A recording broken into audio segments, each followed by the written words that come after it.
ٹھیک ہو تو تاریخ گواہ ہے کہ آئے ہوئے عذاب اللہ جل جلالہ نے ٹالے ہیں، اور ان کی مثالیں کتب احادیث میں موجود ہے۔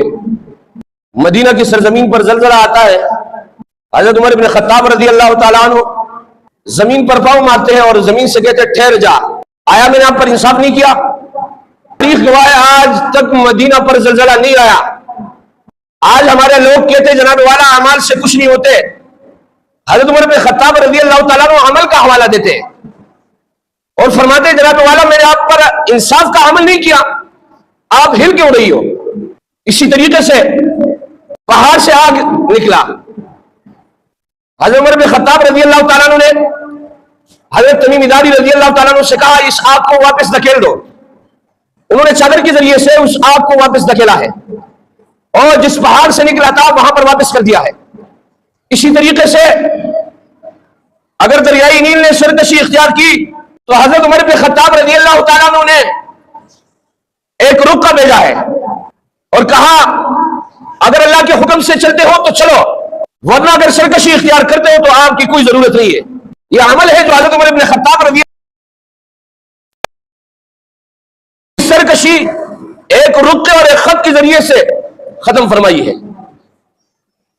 حضرت عمر بن خطاب رضی اللہ تعالیٰ عنہ کا چوتھا عمل یہ تھا کہ بیت المقدس میں انہیں بلایا گیا اور وہاں کے گورنر نے ان سے کہا کہ یہاں کے لوگ بغیر لڑائی کے بیت المقدس حوالے کرنے کے لیے تیار ہے، لیکن ان کا ڈیمانڈ اور مطالبہ یہ ہے کہ آپ کے امیر المؤمنین، آپ کے خلیفہ، ان سے ہماری مذاکرات ہو۔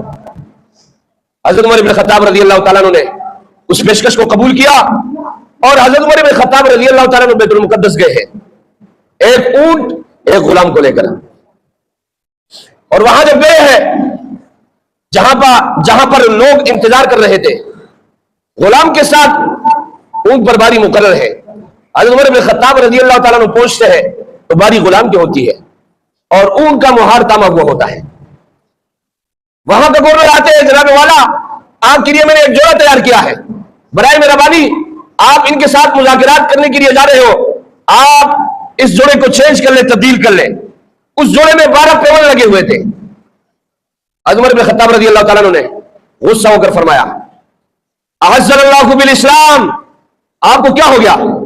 ہمیں اللہ جل جلالہ نے کپڑوں کے ذریعے سے عزت نہیں دی ہے۔